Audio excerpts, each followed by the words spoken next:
how good was Babe Didrikson? I'm going to go on record and say that she was the greatest athlete of all time. She won 82 golf tournaments in her career. I don't know of another male athlete or female athlete who could play that many sports and excel. She was a champion.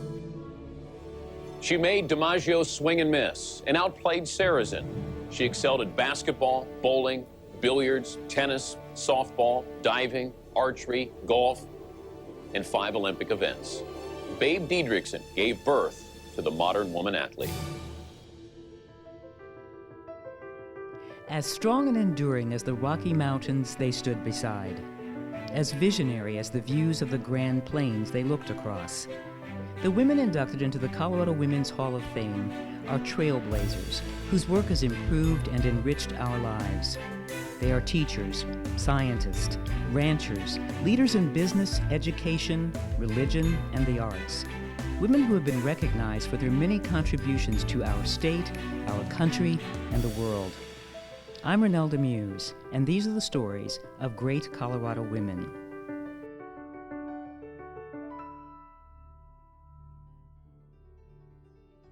Babe Didrikson. Babe once said, before I was even in my teens, I knew exactly what I wanted to be when I grew up. My goal was to be the greatest athlete that ever lived. She didn't say she'd try basketball and see how she did, and if she didn't do too well, she'd try something else. She didn't say she'd try out for the softball team, and if she didn't make it, she'd quit. She said, before I was even in my teens, I knew exactly what I wanted to be when I grew up. My goal was to be the greatest athlete that ever lived. She found her gift as a child. She knew what her mission was. She stated it. I want to be the world's greatest female athlete. All-American in basketball, All-American in softball, national championships in track and field. The first woman in Olympic history to win 2 first-place gold medals. Babe was a superstar in many, many sports. Baseball, track and field.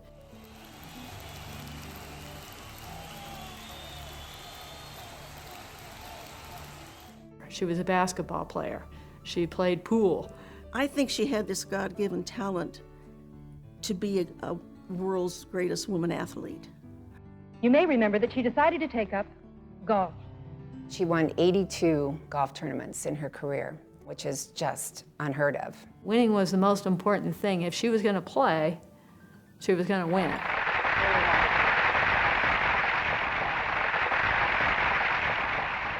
When she was born, all of her stars were in place. Babe was born in Port Arthur, Texas.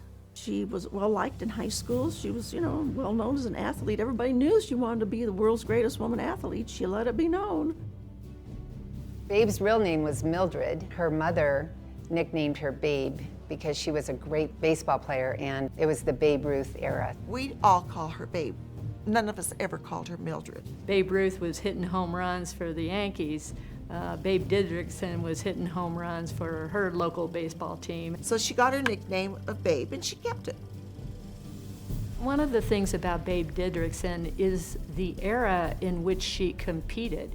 Late 20s, early 30s, late 30s, early 40s, and into the early 50s.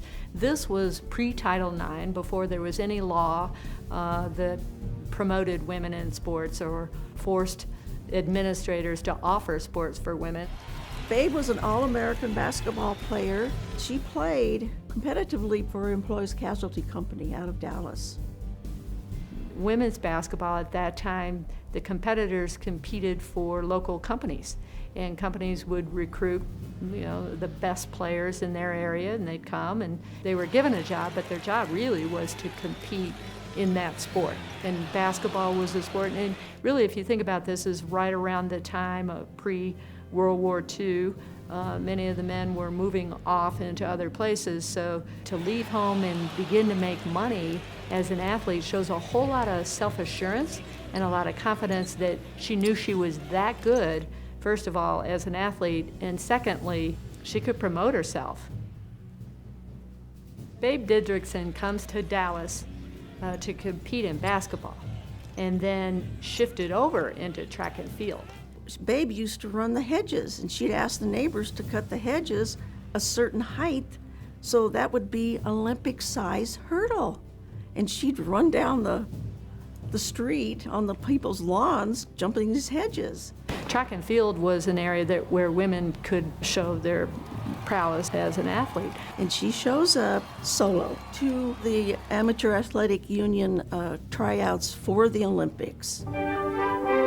By the next day, Babe had collected herself, winning 6 events and setting 4 world records. As the only representative of Employers Casualty, Didrikson won the team competition by herself. And that's how she obtained a berth on the Olympic team. In the 1932 Olympics, Babe was only allowed to do 3 events: javelin, high jump, and the 100-yard hurdles. She won the javelin.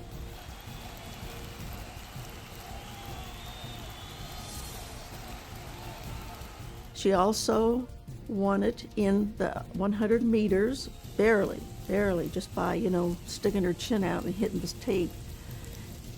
And then she won the silver in the high jump.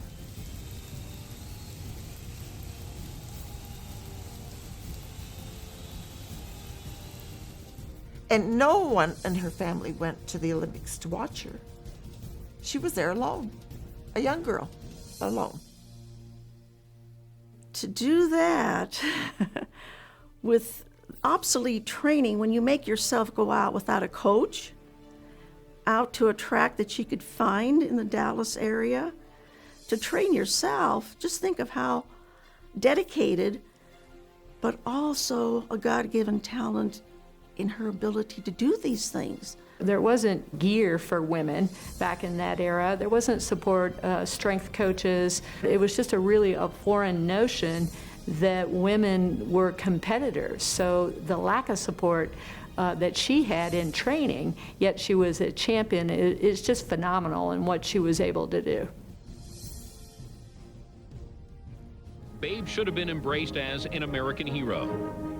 Instead, she was treated unevenly by a press that could not reconcile her sex with her athletic accomplishments. Those medals, she put them away. What was the world going to do with a woman that won so many medals? She couldn't make any money off of it either. What do you do when you're an Olympic star? So she played the harmonica in vaudeville. She did a lot of other things to keep her name in the papers. Babe did cut a record for Mercury Records called Detour.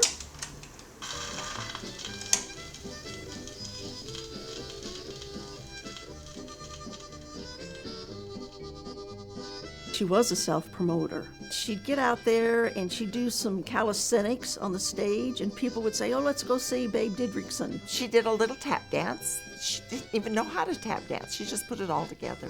She sang. She was had a lot of charisma. So you were able to go and watch her play and had fun watching her play, and people were drawn to that. Another thing that was amazing about Babe was that she did play Major League Baseball.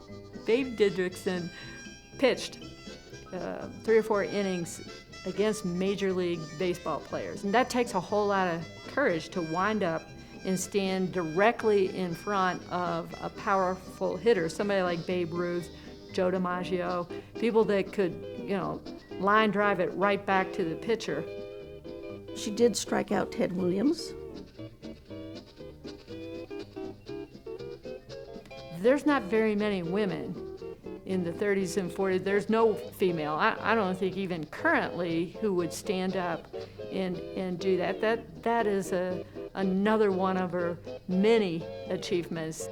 Just like she played on the House of David baseball team, which was a lot of old bearded guys, traveling around the country. Something like the Harlem Globetrotters, doing these exhibition baseball games, and she played on their team as the only female. Well, her other sports, I knew she liked to swim. And I remember when she was at the Olympics, her and another girl that was on the swim team for the Olympics went back into the pool. Everything was closed down for the night. Everyone should have been in bed and so on. And those two went back to the pool. And Babe had told her, she says, wow, I should have joined the swim team because I could do this. And so then they jumped in the water, and of course, Babe swam it. And I think the other swimmer was a little put off, that here I've trained and trained and trained, and then somebody just jumps in the water, and she does it in record time. One of the things that Babe Didrikson could do is have transferable skills. So she could throw a baseball, she could hit a baseball a mile, and to be able to transfer that skill into hitting a golf ball. She whacked that ball. After that ball left that tee, you could hardly see it. She could hit it as far as any guy. Learning golf at age 24 is very difficult. She had to work hard at it. It's not an easy sport, and she would practice from sunup to sundown. She had that determination. And a lot of times for an athlete, it's not just your athleticism, it's also your will to win. And to learn at age 24, it took a lot of drive and a lot of practice and good instruction. And she, as I said earlier, she really used the God-given talent that was given to her. Before her very first tournament, she practiced 12 to 16 hours a day. She would drill and drill and drill on all the different shots until her hands were blistered, many days bleeding. She went on to win every available golf tournament, but the secret of her success, 12 to 16 hours of practice a day. And the fact that she not just competed, she won championships, so many championships, shows her competitive spirit. But it is extremely hard to do as well as she did right off the bat, because I think she won her first tournament 2 years after she learned how to play golf. She had mind over matter. I think in her mind she had so much confidence and so much fine-tuning that she was going to show the world, yes, a woman can do it. She did it, and she loved to play. Babe Didrikson Zaharias, winner of the British Women's Amateur Golf Crown. I must say that I've just completed the greatest thrill of my life, and that was going over to England and Scotland and win the British Amateur Championship. It has never been won by an American woman, and I'm the first one. She just made it look easy for average golfers to go, oh, I think I want to work on my game and get better at that. And everybody thinks of Babe as a big, gigantic woman, 5'6", very slender. For Babe to go from playing basketball in the 1932 track and field, the Olympics, and then shift over into professional golf, what she was able to do is avoid serious injury, and I would say a lot of that is due to the fact that she did continue to switch sports and not have the overuse injuries, shin splints, rotator cuff, ACLs. You see so many women basketball players with ACLs currently because they're playing basketball year-round. She switched off, and it probably prolonged her career. That goes back to her fine-tuning her nervous system, her muscular structure. She achieved so much in all of the sports that she did, but golf is one of her true loves.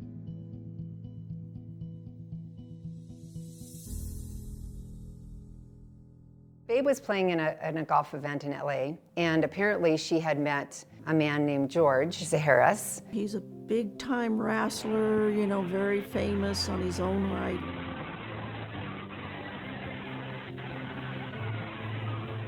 She wanted to play as an amateur, and he was going to play, but he was paired with her. He says, I ain't going to play with no girl. Then they meet, and a spark just happens. And they played, and they went out for dinner, and they had a lot of fun, and I think they fell in love right away. And I think they dated 3 or 4 months or something like that, and then got married. They had a great marriage. He was off doing his thing promoting. She was playing golf. So they had two different careers, and they didn't collide. Each one of them respected each other's career. And she ended up in Colorado because of George's connections. He was born right here in Pueblo, Colorado, and he lived in Denver. He did a lot of promoting there. She did a lot of golf. She loved Denver. It was a little bit quieter for her. She was well known for playing a lot of golf in Denver. I think she played a lot at Fitzsimmons as well as Lakewood. When Babe would play with the Lakewood Club men members here, she would play from the same men's tees that they play from. She wouldn't play from the front ladies' tees. And they would be betting on the round, and I think that she would win most of the time. She was also promoting herself. When she went from stop to stop, she had a lot of media attention. My Aunt Babe was asked to play in the movie starring Spencer Tracy and Katharine Hepburn. And she was to play herself. And Katharine Hepburn was playing sort of a Babe figure. And Babe was going to play a match against this character that Katharine Hepburn was playing. One contender still to be. Yes, here she comes now, the mighty Babe. We'll have her score for you in just a second. Here it is now. Wow. Ladies and gentlemen, the top score of the day. Mrs. Babe Didrikson Zaharias has just qualified with a sensational 73. And supposedly beat Katharine Hepburn. And Hepburn didn't like that because in the script, Hepburn was supposed to win. But Babe said, I'm not being in this movie unless I win. And that was a big thing with Babe. She wanted to win.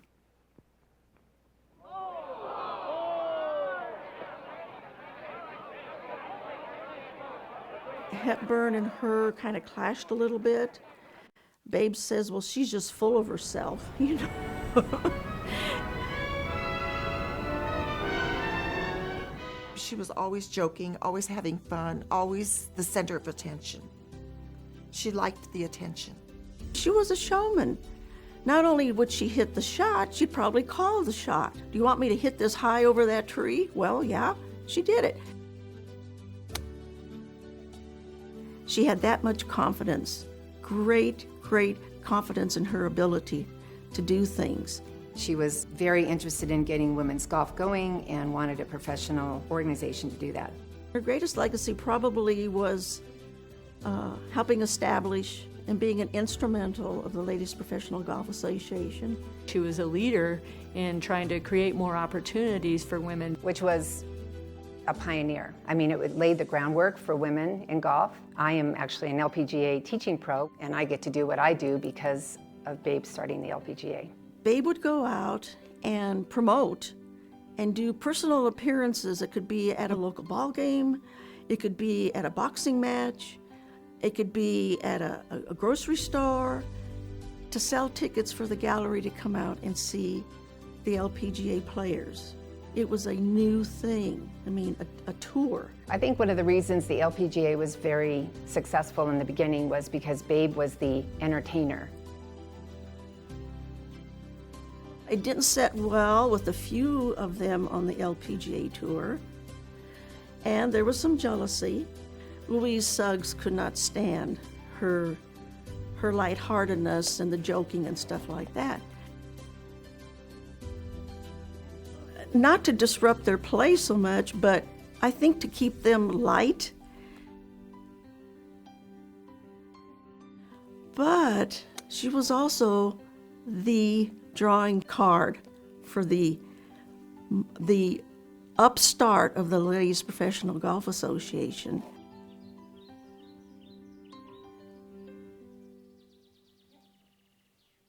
The sad side of her life, I think, is when she did come down with the cancer. The cancer, was diagnosed in 1953. This was going to be different for her. After playing at a tournament in the Broadmoor, she drove home to the farm to stay overnight, and my mother was doing dishes in the kitchen. And she started yelling at my mom, Annie, come out here quick. And she says, and bring a towel. And so Mom went out, and there was blood on the seat. This was before she was diagnosed.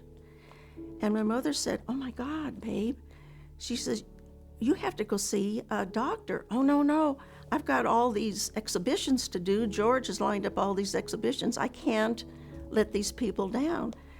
Well, she let it go. I think if she would have went sooner to the doctor, they would have caught it. But at the time that Babe had cancer, they were treating it differently. And I think that she knew she was only going to live so long. And the doctors told her, hey, if she had the surgery, she would have to retire from golf. And she decided that wasn't going to happen. So she had the surgery, and she actually played in a golf tournament, I think 3 months after that, and won that tournament, which was incredible, that she could come back and play with her colostomy bag. The most satisfying to her, and people really don't realize that, is the 1954 U.S. Women's Open. The final round of the Women's National Open at the Salem Country Club near Boston. Thursday, 18 holes, Friday, 18 holes, and then finishes it up on a Saturday 36-hole final. Babe drops a 6-footer to preserve her par and her big lead. Mrs. Zaharias, who's so far ahead the rest can hardly see her with a telescope. This was right after she had her colostomy. Can you believe it? Mrs. Zaharias has the crown wrapped up. Just 18 months ago, she underwent an operation for cancer. Everyone said her career was over, but here she is, winning by a mile. She won that tournament by 12 shots.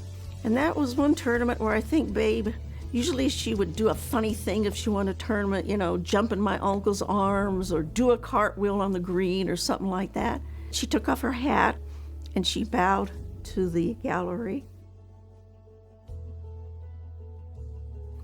And then her acceptance speech, she thanked God for letting her play again. I don't like to keep bringing up this hospital deal of mine, but I was laying there in room 201 at the Hotel Du Hospital, and these reports were going out about that I never play championship or tournament golf again. And I laid in the bed and I says, please, God, let me play again. And he answered my prayer. And I want to thank God for letting me win again. It's really wonderful. After her operation in 1953, she told her husband, George, that she wanted to do something so that no one has to go through what she went through and to help fight this terrible disease. And she says, let's start a Babe Zaharias Cancer Fund. And many, many tournaments are held in honor of Babe. Babe was the first spokeswoman for the American Cancer Society. The time of my aunt's death was 1956. My uncle called first, but then we heard it on the radio. And it just kind of stunned us all. It was just shocked us. She battled that cancer. It was just so bad. The one thing that she always said, she says, cancer will never beat me. I'm going to be cremated, and I will beat it. I'm not going to lay in the grave and be eaten by the cancer. I'm going to beat it. All of this played into her becoming the world's greatest athlete. Sports Illustrated's honorees for individual sport, Female Athlete of the Century, all faced barriers, and they all shattered those barriers. In the process, helping to create a movement that, going into the 21st century, is strong and vital. Anything you could do, she could do better. Babe Didrikson Zaharias won Olympic gold medals in the javelin and hurdles 16 years before she won the first of her 3 U.S. Opens in golf. She was named after the baseball slugger, but there is simply no one in the annals of sport quite like this Babe, whose versatility seems the stuff of fiction.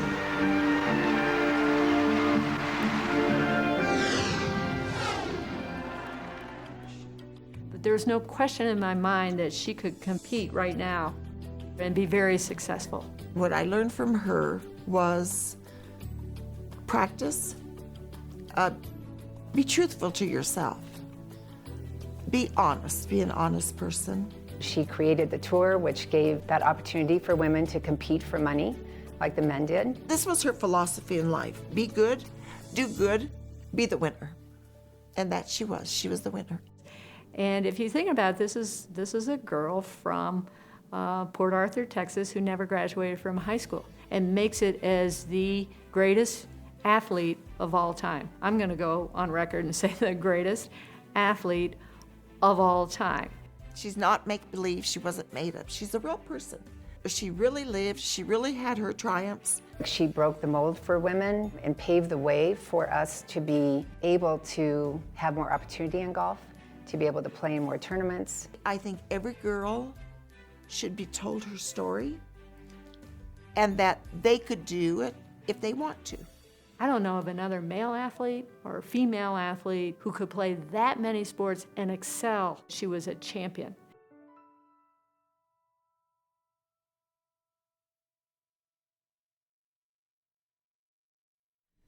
You can do anything in the world that you want to do.